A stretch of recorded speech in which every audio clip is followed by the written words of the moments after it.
All I'm saying man, is it's money in the building, man. Oh, you got it. All right. You can go. What's up? What you talking about? No, I'm saying it's a lot. It's a lot to get into, man. There's a lot of things that we didn't talk about. It's been a lot of movement, a lot of talk about the Senior Bowl, things like that, man. We gotta get into it. So I'm all for it, man. What y'all got to say? Let's start us off. Go ahead, Smitty. What you got to say before we start off? Hey, man, it's money in the building, man. I think we seeing the transpire of us attempting to get better, man. Every day this week, man. So I love what I'm seeing.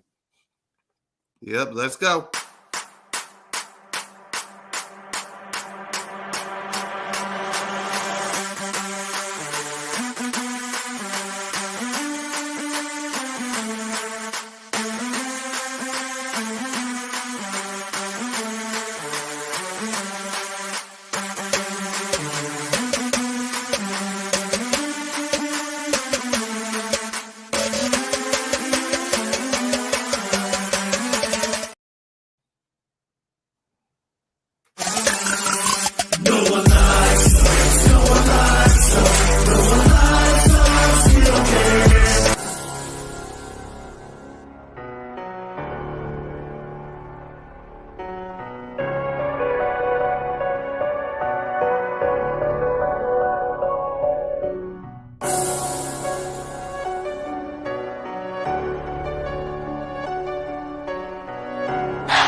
What's up, everybody? Welcome to another episode of The Aftermath with your boy, Cool Cat Connor, with my guy, Smitty Eagle. What up, Smitty?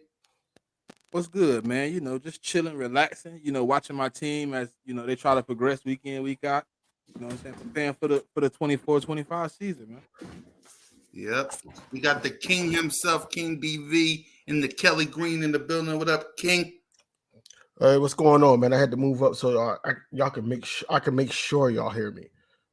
I can make sure because start us off because we know you got lots on your mind. Start us off. No, it's just a lot of things that's on my mind about the new hires and how the Philadelphia Eagles fans are approaching it. And I feel like they're approaching it in a negative way for obvious reasons because they used to coach the Dallas Cowboys, and I feel like that's not a reason to get away to not like the hiring, man. Look at the person, not the people, that the team. Like the guy was just doing the job at the end of the day.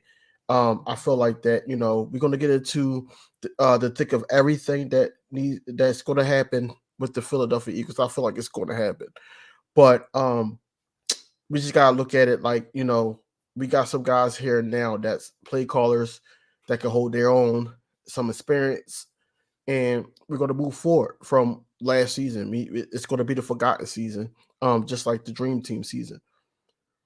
Yep. So we're going to talk about everything, but guys, make sure y'all hit that subscribe button, hit that notification bell, like, subscribe, and comment to the Birds of Broad Street YouTube channel. We officially got 134 subscribers on the channel.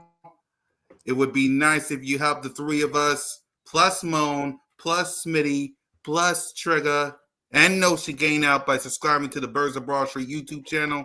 So please hit that subscribe button, hit that notification bell, like, subscribe, and comment to the Birds of Broad Street channel. Birds of Broad Street presents The Aftermath. So subscribe to the Birds of Broad Street YouTube channel. We got me, Moan, One Trigger Trey Rock, King DV, Smitty Eagle, Notion Gain in the building. So subscribe to us. We got Broad Street News post game, and of course, me, King DV, and Smitty with the Broad Street Aftermath. So subscribe to the Birds of Broad Street YouTube channel. Get all your Broad Street content. So, Kane, I know you got a lot that's on your mind. So start us off, bro. How you feeling? I feel great. I feel absolutely great I know. about You got a lot that's on your mind, and we the always move, start with you. the moves that was made. I got like I was able to watch some tape. I got a couple days off, but I was able to watch some tape, and it's great. What's going on, Stu? But it's great. Hey, It's going great. I think that it's going to be a lot of simplifying, a lot of utilizing the package, the full package of receivers in the playbook. Also, if we could get that guy back, man, that's the missing piece, man, in the offense. If we could get that guy back, and you know who I'm talking about, if we could get that guy back, man, it's a missing piece because they're gonna try to utilize him like Eckler, man. The games that everybody was healthy. You seen Eckler was a big part of that offense, man. Like I've been watching film and listening to interviews and everything like that. So look, I think this Eagles team is not playing around. Right now the stove of the Philadelphia Eagles is simmering. I need that to go full blast when it comes to the draft for the free agency. That's going to be March 13th. So I'm just waiting for everything to unravel. I'm excited.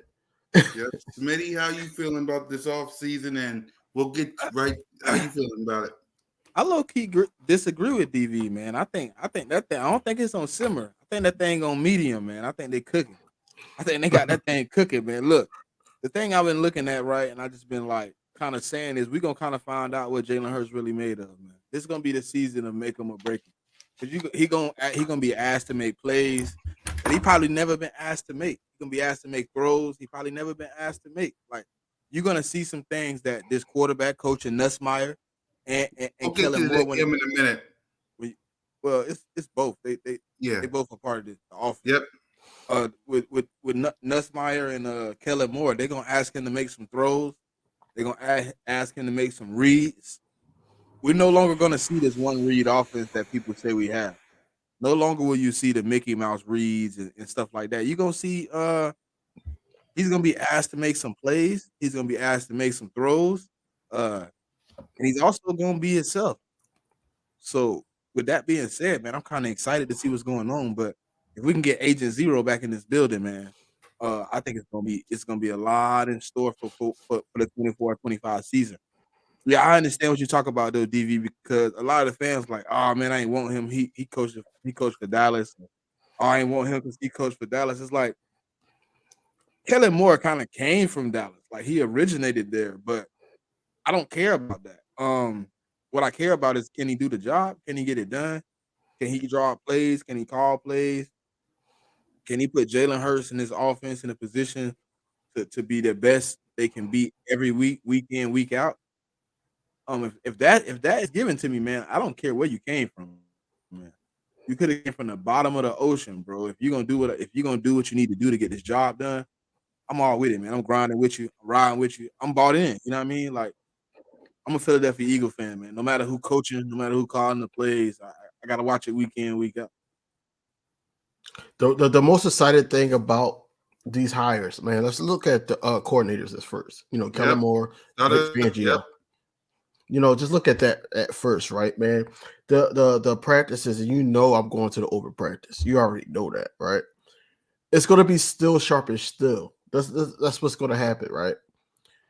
It's going to be still sharpened still because it's going to be a lot of scheming on offense, but on defense, it's going to be ran the Vic Fangio way because we actually got the guy right now. Even though certain guys backed out, we're going to talk about that too. But at the same time, it's going to be still sharpish still. And, the product is going to show on the field, at the end of the day. I feel like that we were building the right guys in place to get these guys in the right situations, and down the line of this video, I'm ask y'all a question because it brought up my attention. Yeah, go ahead. What's the question? No, because I right now we're talking about the QB coach and we're talking about the offense. So I don't answer the question yet. Yeah, I know. I want to have it. I want to have it flow. So anyway, you want to announce the QB coach? What's the guy's the QB Doug coach? Nussmeier. Nussmeier. No, it's not Nussmeier because I can't say that on Black History Month. It's Nussmeier. Yeah, it's the new quarterback coach. Like he said, is y'all Hey, say and it. hold on before you go to DV. He did not back out yet. He still hasn't been signed by the Seattle Seahawks. According to what source? I I thought seen he it this did. morning. According to this is on Bleeding Green Nation. He still hadn't signed yet. He still hasn't officially become a part of their coaching staff. Okay. He's still an opening for us, but I don't know where the Eagles stand with him. He has not signed. But he is expected to sign though. Okay. He is expected to sign sometime by Monday. But we gotta keep it pushing. Man. Look, I don't care what's going on with people that don't want to be here. They the ops. I want guys no need in to here look in the back seat. Right. I want guys in here that's going to make my team better at the end of the day. But Doug was a good work, but we got to move on from that, man. It happened. Right. Go ahead. Yeah, go ahead, Smitty. So Eagles hired. Go ahead, Smitty. I was going to say Doug Nussmeier is a very, very what's that word? Talent. Not talented, but decorated. He's a real decorated quarterback coach, man. I like the hire, man. I think he gonna be able to open some of the things that we've seen in 2022, but improve them, man. I think it's a great hire. And he's gonna be able to implement that offense. I've been preaching that for a minute, DV. Like I want somebody to come in that with the coordinator that's used to calling his offense. The lingo is the same. You understand what he's calling. You understand why. And you can break it down to Jalen Hurts, you know what I'm saying, and give him kind of the read of why it's being called and who should be open, things of that nature. So I like the hire, man. I think that's what you have to do when you bring in OCs and DCs. If they're not new, you got to bring in guys that understand what they got going on. You got to understand the philosophy. It's a lot easier if I bring in a guy that I've been working with for 5 or 6 years than trying to go get a guy I don't know. I got to teach him the offense. I got to teach the quarterback the offense. I got to teach them the reads together. It's easier if the guy that's going to be one-on-one with you the most, he understands the read. He understands the offense. He understands the concepts of why you're running the offense, who should be open, who should be the check down, who should be where, and things of that nature, and what type of when you're going against certain defenses, things of that nature. It'll be easier for him in the video room. We going over film to explain what's going on. Hey, this is why Kellen called this play Hurts. If you'd have made this play, it would have been a lot more easier, but the play you made wasn't wrong. Stuff like that, stuff of that nature is a lot easier to understand. Just like bringing in Mike Caldwell for Fangio, and bringing in guys that's worked with him before. It's a lot easier to just replicate the defense when you're one-on-one with the guy that's working with you. So I enjoy the hire, and I appreciate going out and do things like that. Yeah, I'm happy. I'm happy about the hire as well. Doug Nussmeier, I think that he works well with a guy like Kellen Moore. He basically gets, it's almost like dishwasher liquid. This is my analogy. Dishwasher liquid. You got that corner, and you try to squeeze everything out of the bottle. I think that he's going to get that out of Jalen Hurts. I think the read, on Madden, when the read is like this, and you're sitting up there like, oh man, I don't even know what to do. But then when it opens up, everything is an open field, and they're going to make it more simple. They're going to simplify it for him to the point where, yes, I agree with Smitty that Jalen Hurts, probably wasn't even asked to throw in the middle of the field, especially in his NFL career. But now it's like, yo, the whole field is liable to. I could become an assassin right now because Dakota Rain was able to prosper with these two guys. We already know Jalen Hurts is smart. Jalen Hurts can do certain things, and then on top of that, he's a running type quarterback, so he's a dual threat. So we can't take away that, but he's going to get stronger in his passing game. It's not going to be just just how somebody when they posted up him in the Pro Bowl games today. They were saying that that's the only pass he can make. You know what I'm saying? So it's just like they're going to open a whole new catalog for Jalen Hurts to the point where it's going to be layers. We're going to be running out of bunches. We're going to be running out of dirty bunches. It's going to be a lot of like mixing up to the point where it's going to confuse defenses. Before it was Jalen Hurts confusing defenses with his legs and him being a threat with his legs. Now it's going to be confusing for him just passing the rock because we got so many layers. We have 1A and 1B. We got 2 number 1 receivers. We got a tight end. And then if we bring Swift back, I'm praying to God we do. That's going to be another guy that you got to look out for. And then added in extra block because they like to run 12-man personnel. Look, I'm excited about this offense. It's not just about Jalen Hurts being under center. It's more so Jalen Hurts being able to understand the logic of, just passing the rock and spreading a ball and getting the third wide receiver involved. That's what I'm excited about. Yep. For me, I'm like everybody else. Everyone wants to talk about what Kellen Moore did with the Cowboys. I'm excited about what he's going to do here in Philly for the Philadelphia Eagles. He's going to open the playbook. Now, a lot of them will say it's pass, but our philosophy is also running the ball. So, hopefully, when Kellen Moore gets here, that's our philosophy. But all in all, I just can't wait to see what the quarterback coach will do. It'll open up the middle of the field, like King said, and help out my quarterback. And let's see what we do in the offseason. So, but running the ball is going to be is always our philosophy. We always were inside out team. From the trenches to the running game and the passing game, and it didn't on defense. It's the same way, right?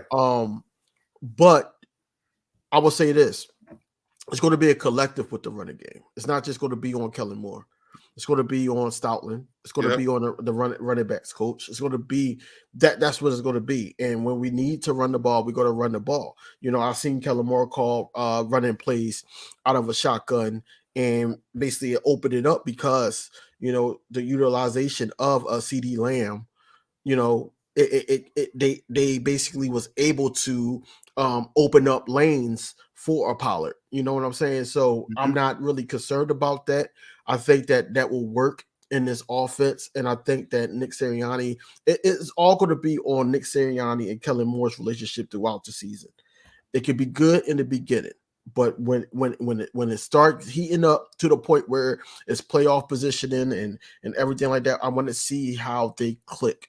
And that's what it is, because at the end of the day, we already seen Nick Sirianni's offense. I want to see how he's going to be able to input the tush push.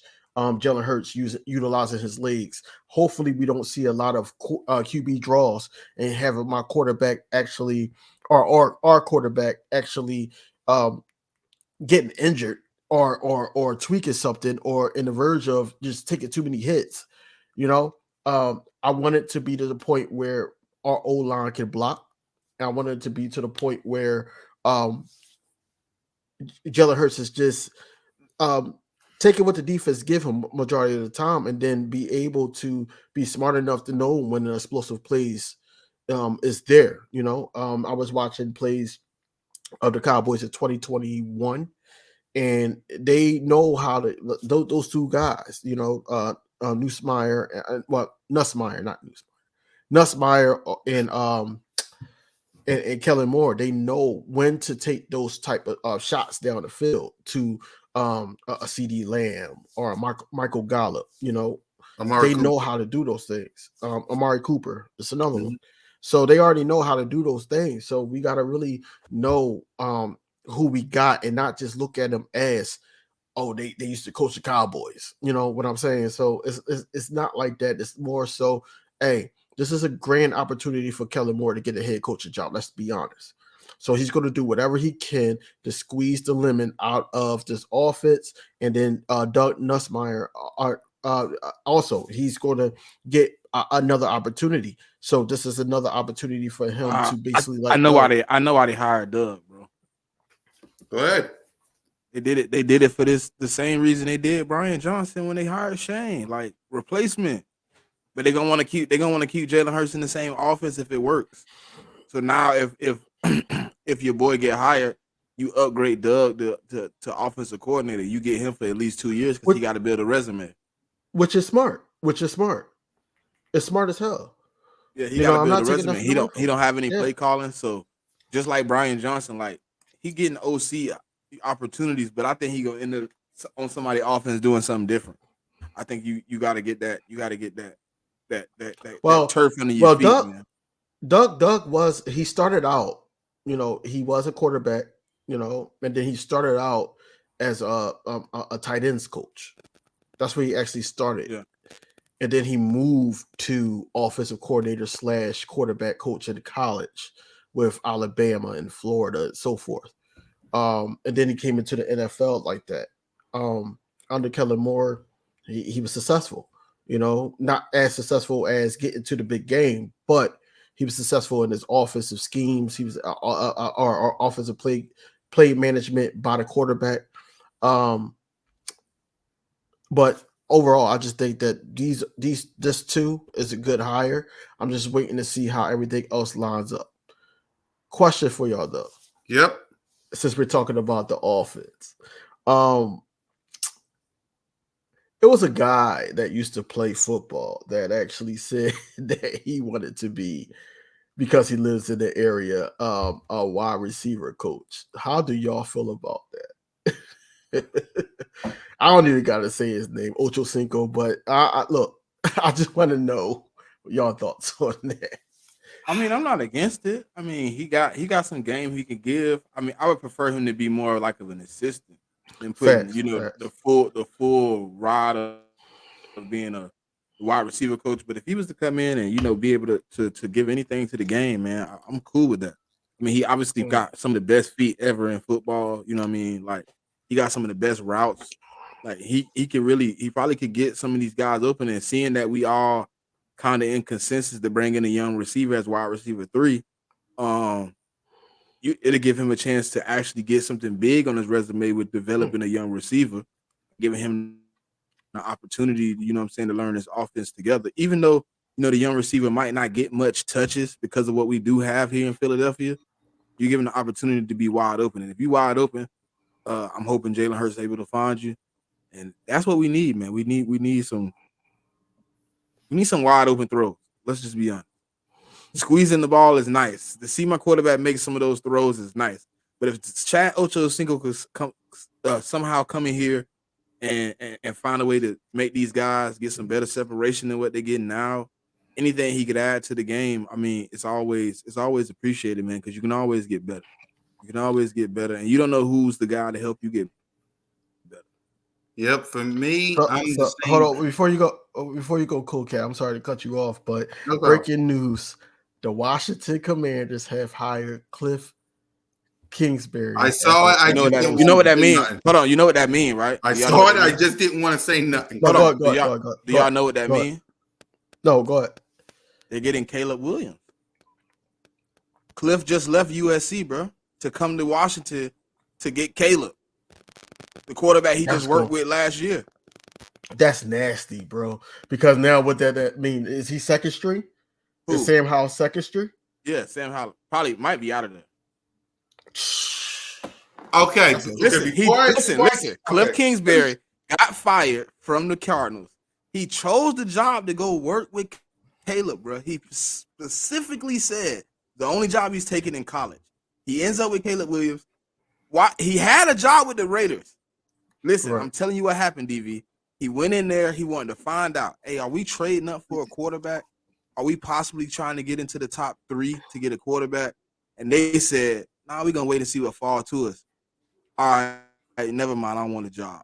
Call the Commanders. Hey, are y'all trying to get Caleb? Yeah, we looking to get Caleb. Look, man, I know y'all was looking at me for the offensive coordinator position. What's going on? Listen, think about it. It's the same thing with Jalen Hurts and Shane Steichen, bro.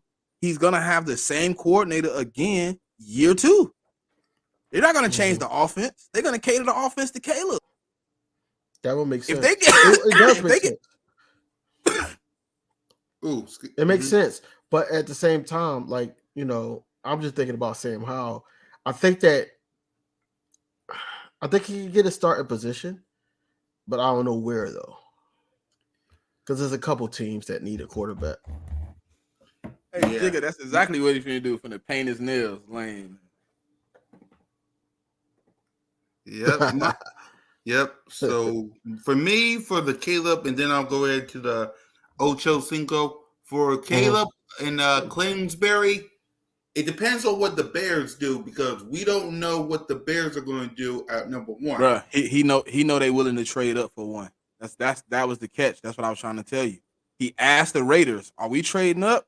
Nah. He go ask the Commanders because the Commanders already linked to try to trade up to the Bears, and right now they already open for it. They willing to trade the one if it get them their quarterback. If they think the Bears taking a quarterback, they trading up, bro. They willing to probably give up 2 first. What pick is the Raiders though? The Raiders are. I ain't gonna lie. Hold on, let me check. They're not far. The Commanders got the Raiders pick? No. No. I'm just saying what pick Hold on, they are. Give me 2 seconds.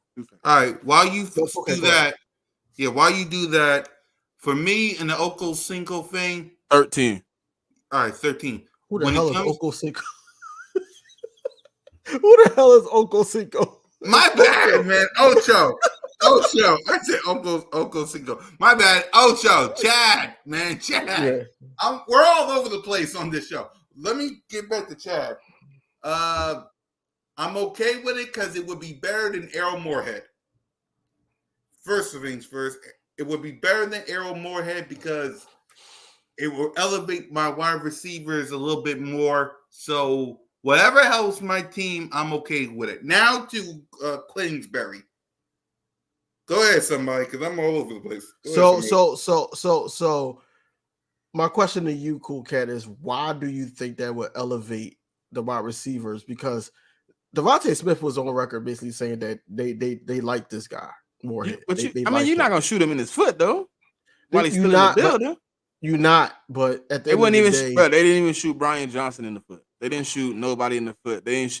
Even the defensive players didn't come out and kill Sean Desai. Like, I understand and we know it was bad. We all know. We all know it's bad. If you're trying this hard to fix the offense and everything like that, you got to give the offense some type of recognition in the scheme, which though the coaching staff and Moorhead, they know what he wants. Now, the scheme of Moorhead could have changed because of the Nick Sirianni. That's one of my reasons, King DV. Sorry to interrupt you. That's one of my reasons. That's one of my reasons because the scheme for the wide receivers could have helped. Now, granted, AJ Brown, Devontae Smith are again back-to-back wide receivers, 1,000-yard receivers, but against the 49ers, against the Cowboys, against. You know what I mean? Against the Giants, against the Jets. You understand what I'm saying? The Seahawks. Now, again, that could be the players as well, but you understand what I'm saying? But that just goes off of just the scheme. Right. The scheme. Our offense was so predictable to the point where they already knew what we were running. Just like Devontae Smith. Like I said, I take that to heart. I run it back almost every other day. I'm not gonna say every day. Yeah. That he was like, yo, just let us do what we do. And like I said, I can't say it was Brian Johnson because at the end of the day, I feel like after that interview with AJ Brown, it wasn't Brian Johnson. It was more a Nick Sirianni thing. Mm-hmm. And I feel like that, he, like he said, he don't care who the offensive coordinator is, man. Like, he's gonna go out there and do his job, right. And put him in the right position to do his job. That's why I feel like that it wasn't all Moorhead. It was more so the Nick Sirianni scheme and what he wanted to run. And he felt like that Jalen Hurts was a superhero, and Jalen Hurts left his cape in 2023. Yeah. You got anything to add to that, Smitty, before we move on? I mean, I'm not against Moorhead or with Moorhead. if they like him, if he doing his job, like I told you before, like I just want a guy here that's gonna do the job. If you're gonna come in and do the job, it's gonna be done to the capability that we needed to be done. I'm cool with it. I mean, I would like I said, I would take Ocho Cinco to come in and help Moorhead. Put him next to Moorhead. Let him assist him. Let him give some of his game because from the point of view of a player, Moorhead can't give you that. Yep. See, I would too. Moorhead can give you the only. He can get. I was going to say he can give you the perspective of a player, but a low standard player. Ocho Cinco is top tier. You know what I'm saying? At some point, he was, as seen as like a top 5, maybe top 3 receiver at one point in his career. Bring me Ocho. I agree, Stu, but he got to get off of that podcast. We need focus. What podcast he on? We need. He on the joint with Shannon. Shannon Sharp. But he only do one day a week. Yeah. I'm cool. Listen, if you're not like, I'm cool with the podcast if it's one day a week because you can do that on your off day. You could tell Shannon, look, I'm off on Tuesdays. Let's do the podcast on Tuesday. I'm cool with that. But if you're doing it like he was doing when he was on I Am Athlete, he was doing 3-4 shows a week. Then I'm like, nah, you can't focus. I'm putting in 3 days a week, and it's not really much I could do outside of podcasting. Like, right. So I know if you put 3 days a week in, it's too much. But if you're doing 1 day a week, and I think it's like Tuesday or Wednesday night, I'm cool with that, man. You can do 1 day a week. I'm cool with that. Right. And he's gonna be an assistant, so you're not really 100% needed. Now, if you was my like receiver coach or something like that, I might be a little bit like, hey, keep it at 1 night a week type deal. If you're an assistant, I still wanted that 1 night a week, but I might pass on you doing 2 nights a week or something. Mm-hmm. Here goes another question about the offense. Why don't you think that Nick Sirianni could have schemed DeAndre Swift in the passing game consistently? You don't have an answer, do you? Who? I'm saying DeAndre Swift. Like, why? Why Nick? Because he's stuck on Gainwell. Fucking retarded shit. Let's be real. You kept Gainwell in the passing game. So how hard was it to be to trade Gainwell out for Swift? But they said, what was it? What was the percentage? I think the percentage was like 70-75% of the time when Gainwell was in the passing game, he was blocking.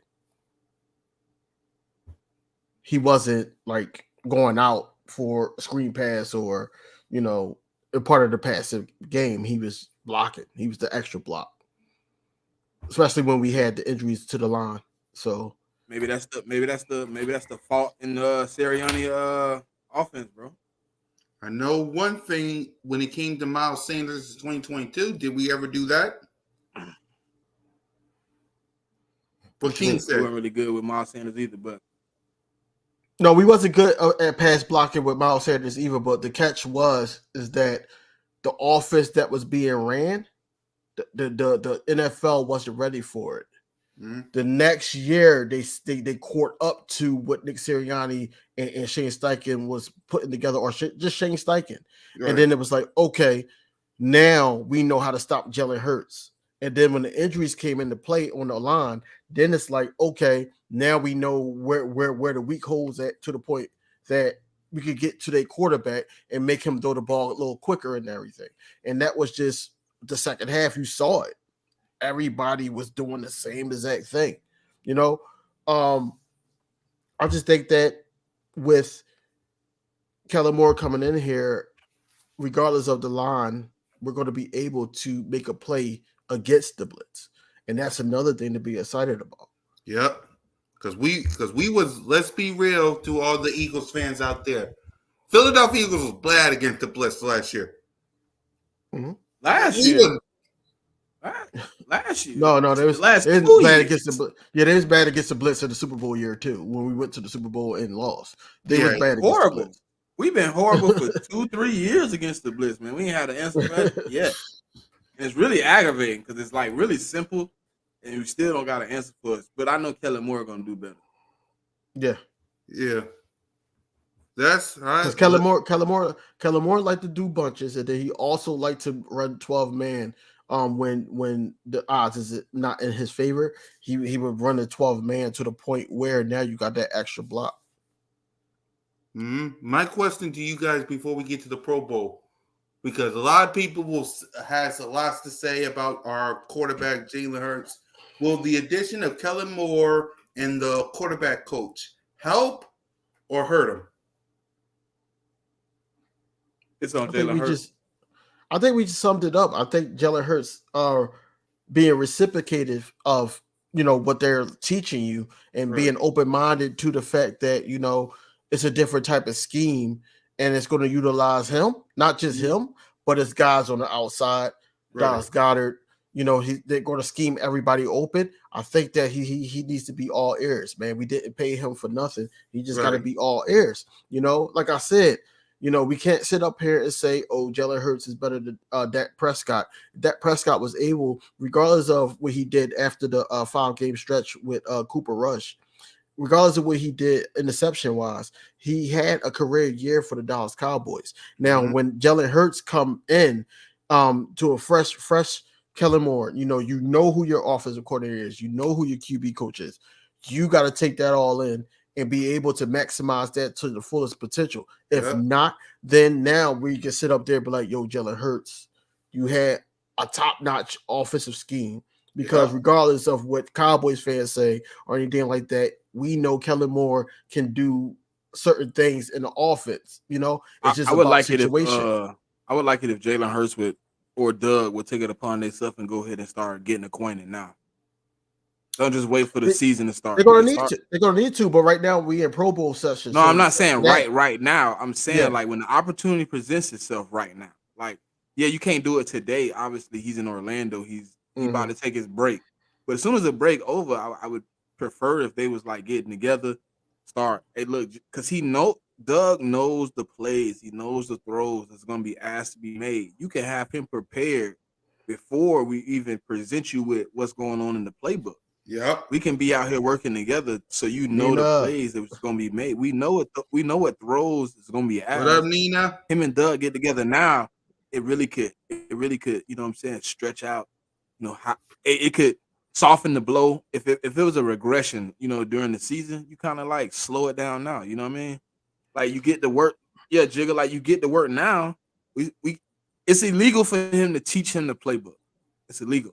You can't give Jalen Hurts the playbook before the season starts.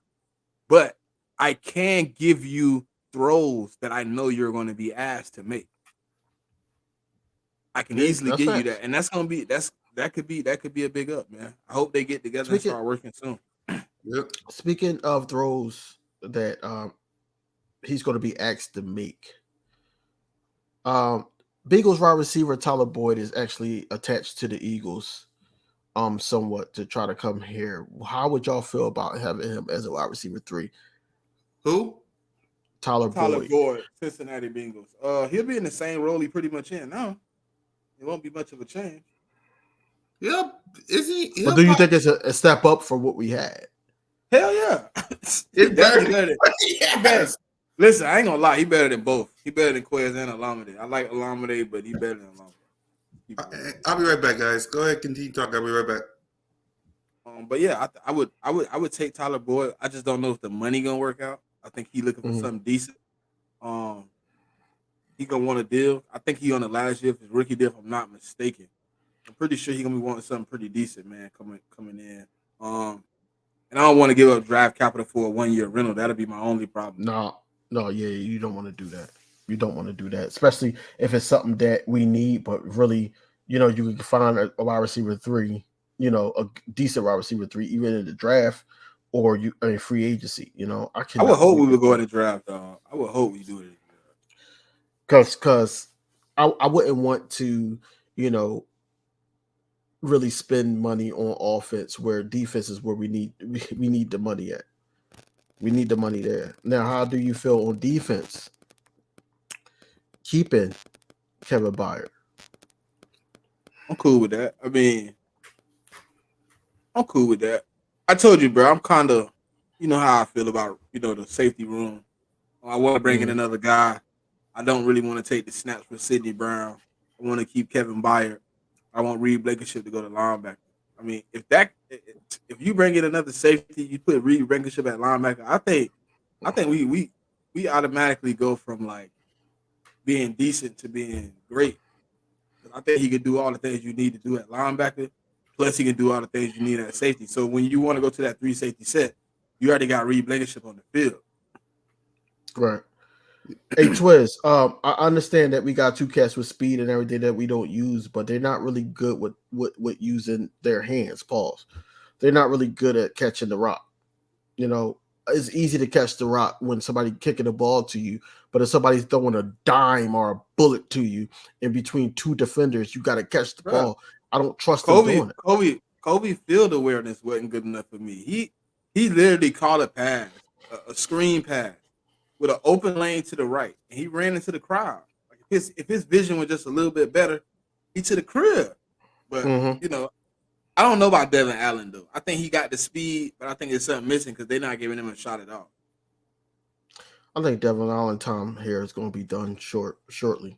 Honestly, I think they got a lot of hope in him, but I think the speed looked good in practice. Hope not going to win us championships, bro. But I think the speed looked good. But you also you got to think about how long you got to think about why they got hope. How long he was out of football, and it's possible he could be progressing to getting on the field. You never know. You know they do players like that. You know what I mean? They keep him in the cut. They keep building on him. All right, now he ready to play. You throw him out on the field, you see something different. It could be possible. I wouldn't understand why you bring a dude back for 2 years if he ain't showing you nothing. Kick return, special teams. Nah, he been in the offense though. I remember last year in the they was playing him in the offense a little bit. He just got hands problem catching. Well, I've seen him a couple of times when not AJ Brown, when Devontae Smith got hurt and then Quez went out. I've seen him a couple of times there. He just ain't got hands. No, that's what I'm saying. He don't have that awareness, and urgency to catch the ball. That's what it is. Well, go ahead, Cool Cat. No, you're good.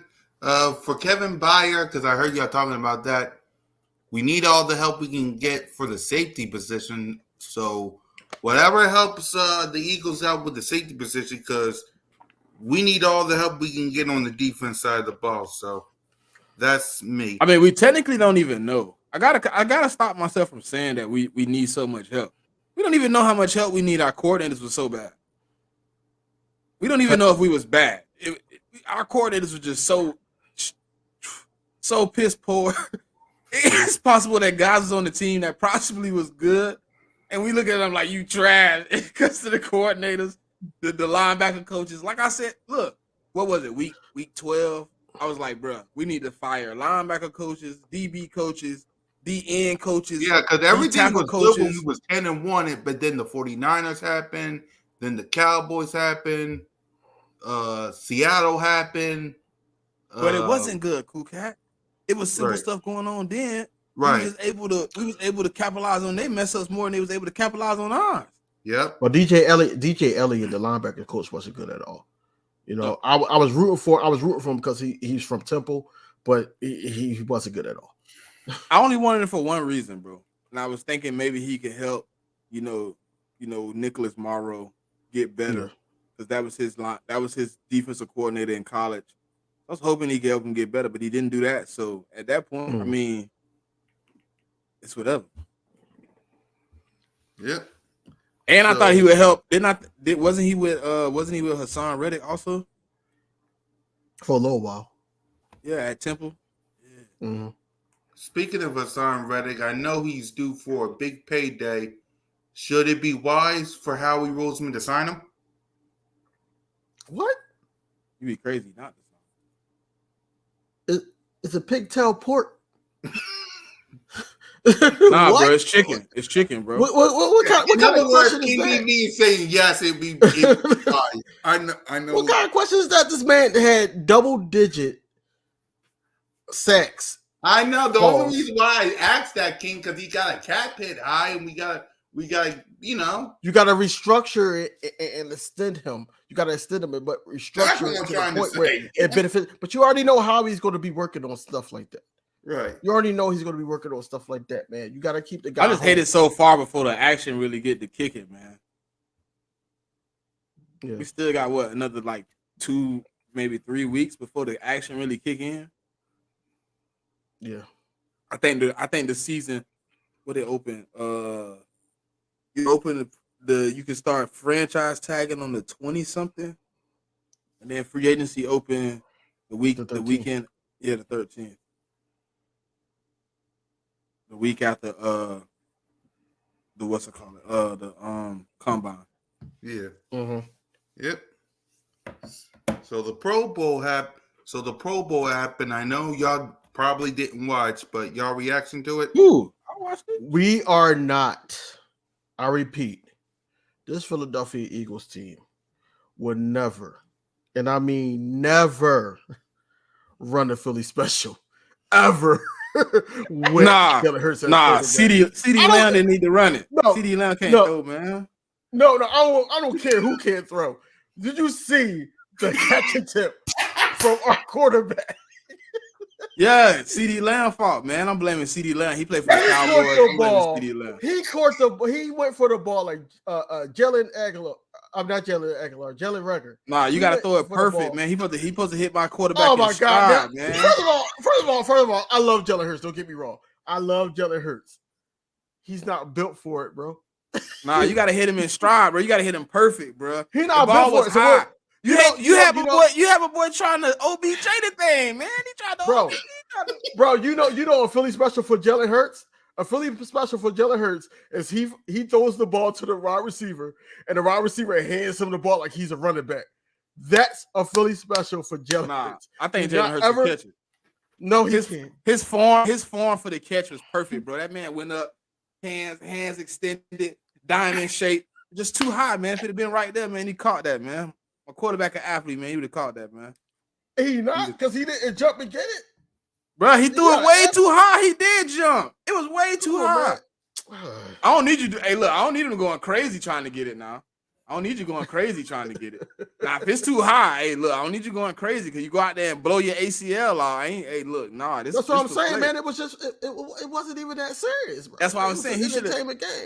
Why didn't CeeDee Lamb just throw it a little bit more touch, though, man? It's not CeeDee fault. I'm trying to tell you, man. Right in my quarterback bucket, man. Go back and look at the replay of how Barnett threw that thing to Foles, man, right in the bucket, man. That thing was so perfect. He ain't have to jump in nothing, right in the basket. They practiced that. Here's the thing. Well, it wasn't no pads. Listen. It wasn't no pads. This wasn't a Super Bowl. This wasn't none of that. Jalen Hurts could have catched that ball, and he didn't. It was way too high. Man. look how high it is. Look at that. Who catches the ball like that? I don't want y'all that. Caught the worst angle. No. Y'all catch the first. You got to back it up. Look at number. Hey! Look at number 56. Look at his face.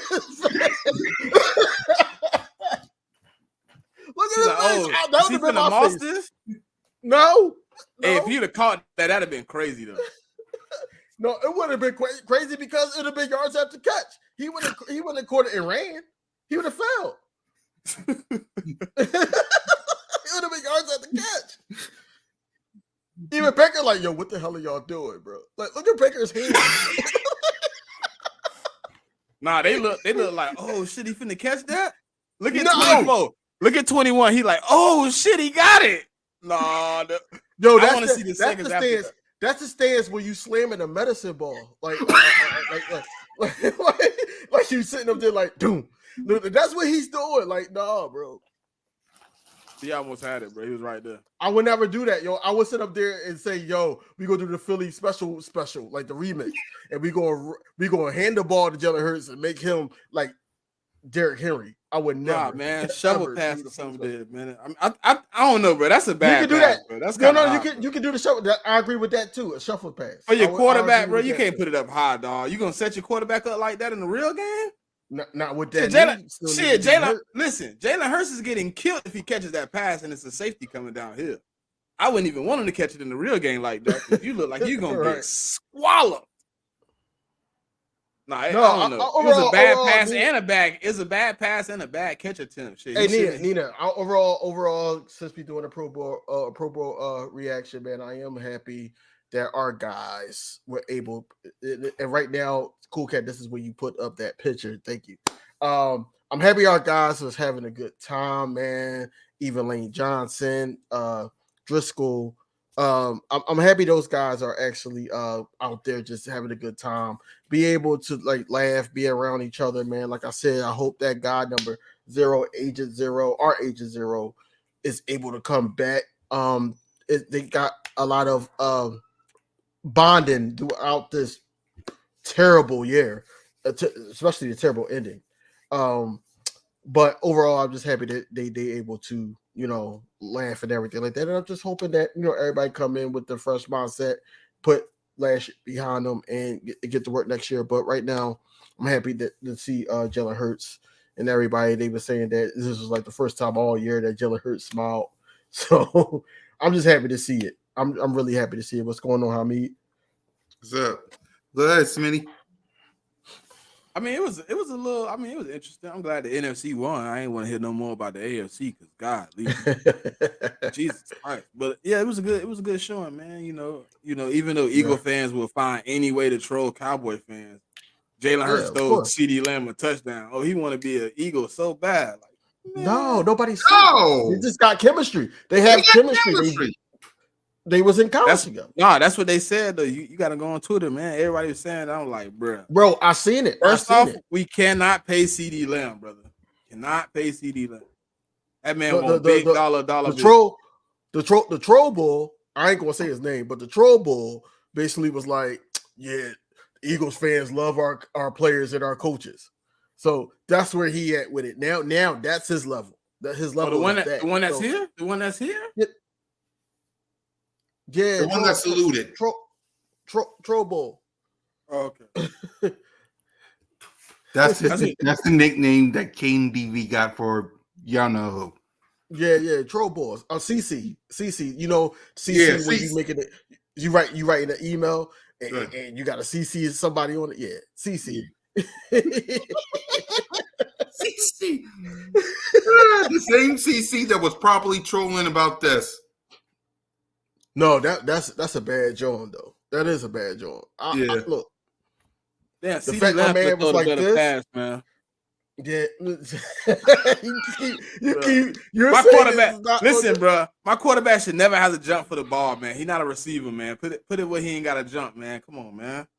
He shouldn't even have to go out to get that, man. It should have never been able to do. So you say, Smitty, you saying throw the ball to him like a Christian McCaffrey, like just right there, like boom. Yeah, give it right here. Let me get a little go.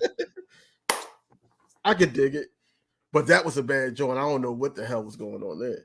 I wasn't even to jump. I would have just let it go out of bounds. I would have did that.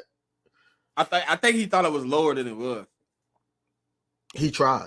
That's all I can say. He tried. He was like, "Oh, damn, it's way up here. Oh no, I ain't going up there. Right. See something here. Let me see if I can grab this motherfucker."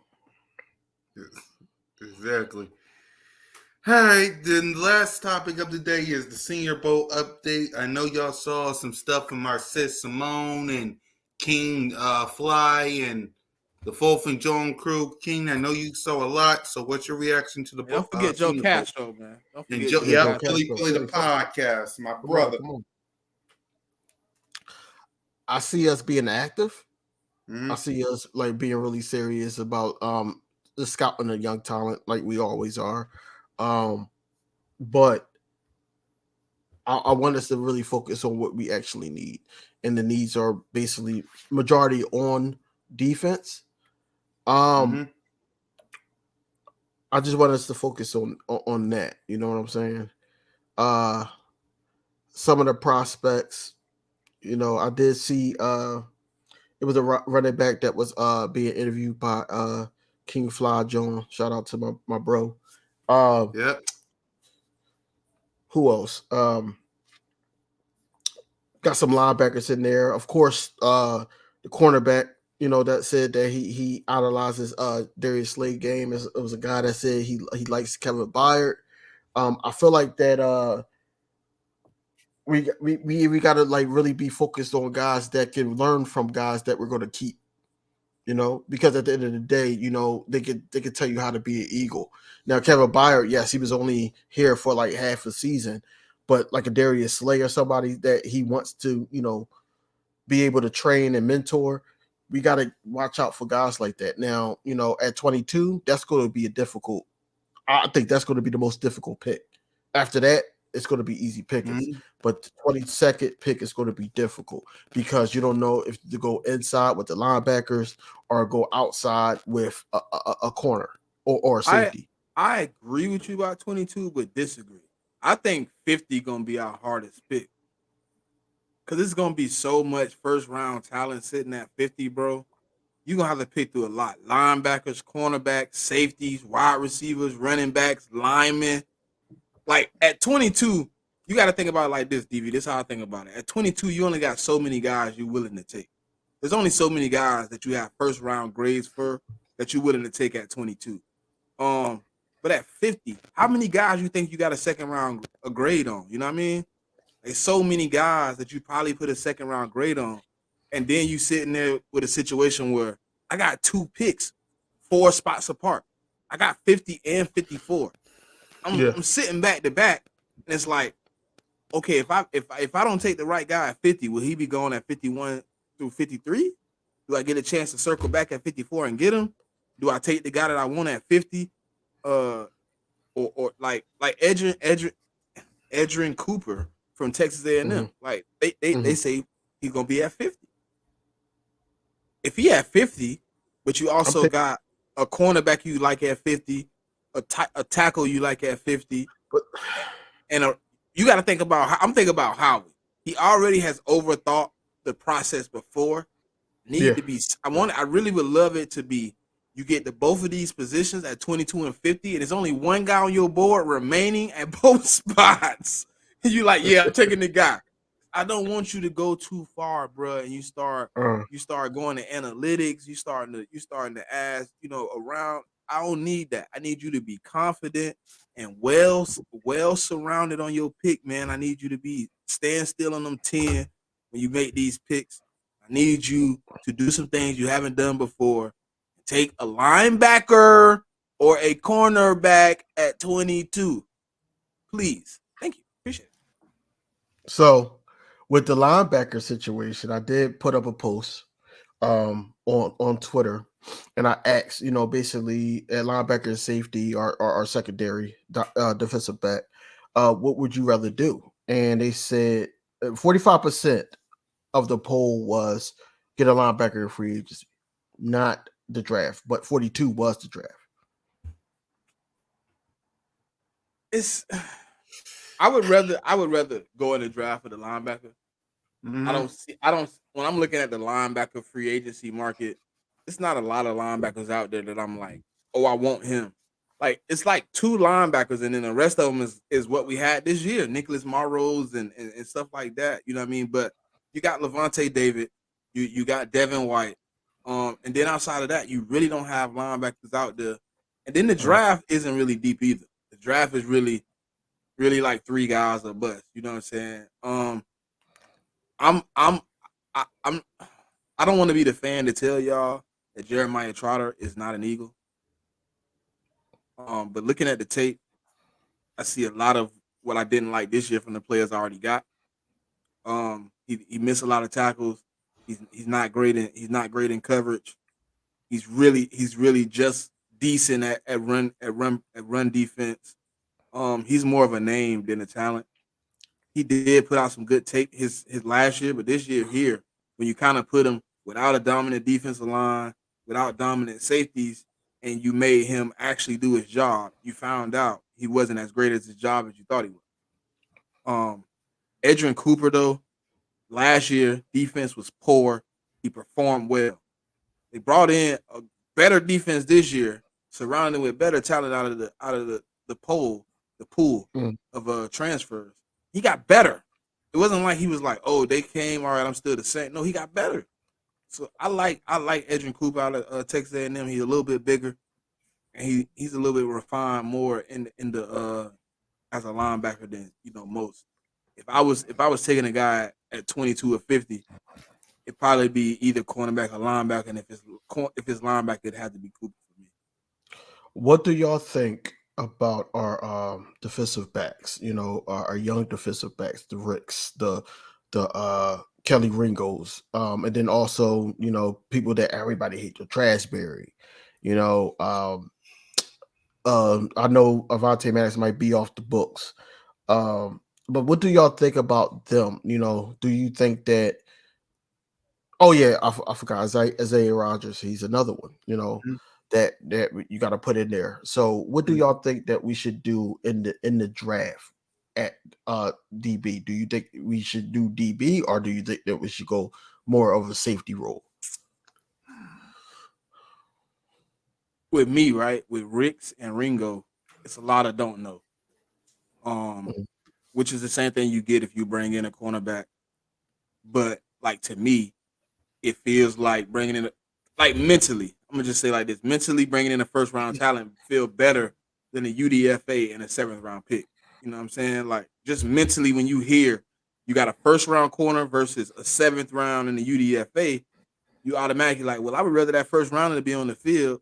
And I think we need to invest in a first rounder for moving forward. Like, next year, I might want to get off Slay. Like, I don't want to bring Slay back for another year. So now I have my cornerback room kind of locked up. If I take a corner early, you take one in free agency and you don't get the younger guy in Jalen Johnson, then you end up with, you know, a Patrick Peterson or something like that. I don't want another old dude who possibly hits the decline early.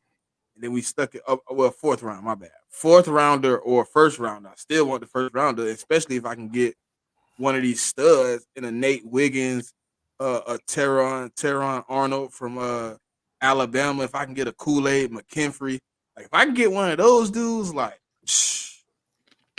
man. Yep. I think Slade gonna be out of here after this year. I think he gonna retire. Yeah. That's why for me it's better to get a corner, because I'm cool with the young pups because they gotta learn. If we keep on sticking with Bradbury, and I love me some Slay, y'all know how I am with Slay, but if we keep on keeping them, the young guys won't be able to develop. So it would be nice if we get a corner, but I'm like, I need a linebacker in a worse way to be spies on these quarterbacks, because it's been a while. I don't know how long, y'all let us know in the chat. It's been a while since we drafted a linebacker in the first round. Do you know who's available at linebacker in free agency? There's not a lot. What? Wait, is there? Come on, man. I just told you who was available. We got some guys available, bro. Yeah, some guys out Hold there. on. There's some guys. I'm not saying it's a top 10 is fine. You know, Right. I had it listed on my. All right, if there's some linebackers available, then I can wait till the next draft. Hold on, wait. So you got Frankie Louvu, you got Patrick Queen, you got Jordan Brooks. I forgot about Patrick. You got Jordan Brooks. I'm just going down the list, bro. Before you got Jordan Brooks. You got Levante David. You got older Bobby Wagner. You got Willie Gay. You got Drew Tranquil. You got Blake Cashman, who I like. I do like him. Yeah. Aziz Al-Shire, and then you got Devin White. Yeah.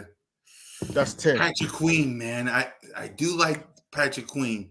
But see, here's the thing, because I ain't gonna lie, Smitty put me on, and I started watching some tape because I knew what he about to say. Yeah. Patrick Queen wasn't really all that until Raekwon Smith got there. You know, he's a product of an environment. You know, he's a POME. Shout out to Jim Jones for that. But yeah, he's a product of his environment. Go back and look, cool cat. Go look at him. Go look at him without a dog next to him and see what he like. See if you still want to pay him top dollar. That is true. Think about this. Before they traded for Roquan, he was the number 1 person on their defense on the trade block. Facts. And remember, we wanted him number 1. Number 2, if we do end up, let's just say hypothetically speaking, in a Cool Cats world, that we actually get Queen, right? We get Queen. I'm We not gotta saying I bring, want them. It's no, just no. Hear me out. Hear me out. If we okay. get Queen, then we got to sign somebody else, and then That is true. that's where the money's going to go. Where does that leave DeAndre Swift? Yeah, For this year. That's what I'm saying. It's a lot of stuff to think about, and right. how he got a lot of chips to feed, especially if he get somebody like Queen. Now, if he gets somebody like a Cashman or somebody like that, that's low in value, but Right. then also draft a linebacker. Now we working with some hot grease to the point where now he likes Zach Cunningham, even though nobody really did. And he also liked Nakobe Dean. Whereas though I feel like that if he has some vets in here, he can learn a lot more about the NFL speed. I know that kid got game. It's just the injuries that's getting in his way, and that's his downfall. We're not questioning his game; we're questioning his availability on the field. So I feel like that with the linebacker situation, I think that we need some guys in here that's going to be reliable and also be able to, go against these tight ends, go against these slot receivers that could actually do a little bit of both. They don't have to be great at both, but just good enough to make a play or two. Yep. I agree. But I agree with that. But when it comes to the draft, if we do get some linebackers in free agency, I'm with you guys with the corner part. I'm with you guys with the corners.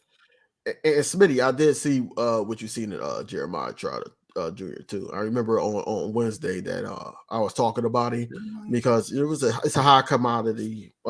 It's the name though. And there was Man, and Hugh Douglas is not no better. He wants the guy here, but at the same time, it's a lot of growing that guy got to do before. The only way I bring in Trotter, bro, is if I know for sure I got a Mike Caldwell type linebacker coach who I know can develop him, gonna get on him and hold him accountable, play in, play out.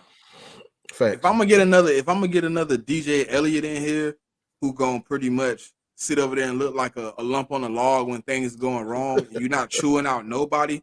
I didn't see that man open his mouth more than once, and that was him and him just basically like looking stupid.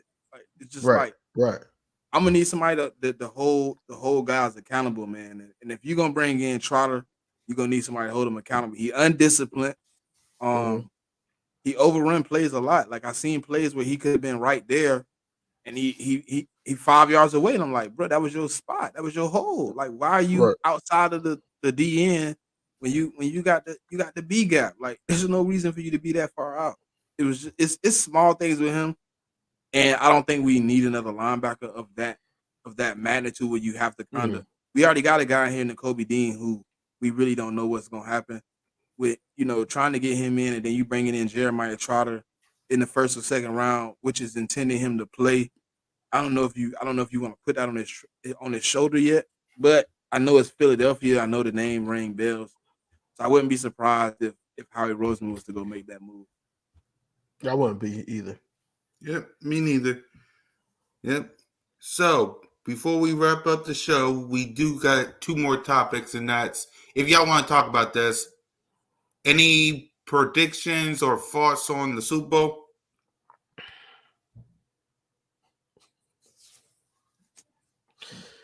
No, didn't think so. I'm here. I'm going to be at a Super Bowl party next week, so it might not be an aftermath with me. It's going to be loud. But I'm just there to go to see a good game, man. I do want the Chiefs to win, like I said, and I'm gonna be consistent on that. Yeah. But I just want to see a good game overall, man. I don't want them to waste my time. I don't think this is the most exciting matchup, honestly. It's nothing behind it.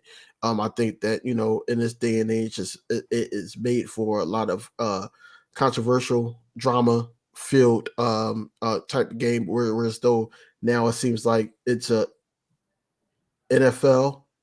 It's like an NFL type of Super Bowl. Like, it's not like, oh, the teams actually was great. It's more of an NFL Super Bowl to me. Smitty? It's I don't know, man. I really don't care who win. Like at this point, it's like Devontae Smith vibes. but it's like the worst of the two Eagles. Like which one you want to win? Neither one of them made me happy to see them get a dub. I'd rather the Chiefs. If I had to pick, I'd rather the Chiefs. Same. I mean, obviously, I want the NFC to bring nothing home unless it's me. So probably the same. I'm probably with the Chiefs too.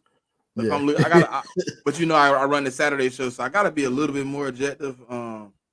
Both teams got the opportunity to get a dub out of this. I think really, to be honest, it's gonna come down to who protects the balls, man. Who protects it, who doesn't give up, free opportunities to the other team. And that's gonna be who wins. And if I had to put my money on it, it'd probably be it'd probably be Patrick Mahomes that I say doesn't give it up. It'd probably be Brock Purdy who I say is gonna get the turnover and get them boys to win. Yep. And finally, a happy 6-year anniversary to our Philadelphia Eagles for bringing home a championship to the city of brotherly love. You guys got any memories on where you was when this happened? I was at the crib. Facts, me too.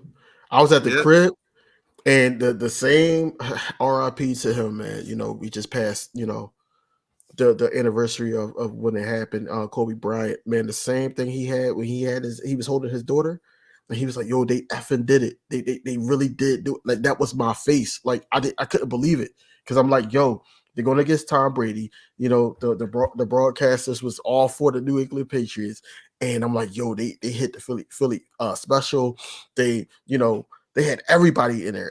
Clements, they had Alshon Jeffrey, they had everybody scoring touchdowns. And I'm sitting here like, yo, we going toe-to-toe right now with Tom Brady and them guys. And I'm sitting here like, yo, if they pull this off, and then I remember how I lost my voice when Brandon Graham got that strip sack. I said, yo, my man. And I was like, yo, my guy. And I lost my voice. And I remember going outside on my porch. I seen a guy, it's Philly. I'm in South Philly. So guy walking down the street with no shirt on, drunk as hell, like, yo, Eagles, EAG. And then I'm chatting it with him. People were shooting. Fireworks was going on down there on Broad Street. It was a beautiful, ugly thing, but it was all Philly.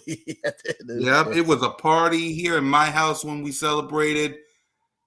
I'll never forget that day.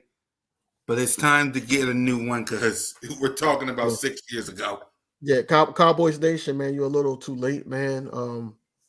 Maybe next time, man, just subscribe to all channels so you know. I'm gonna be starting to go live by myself.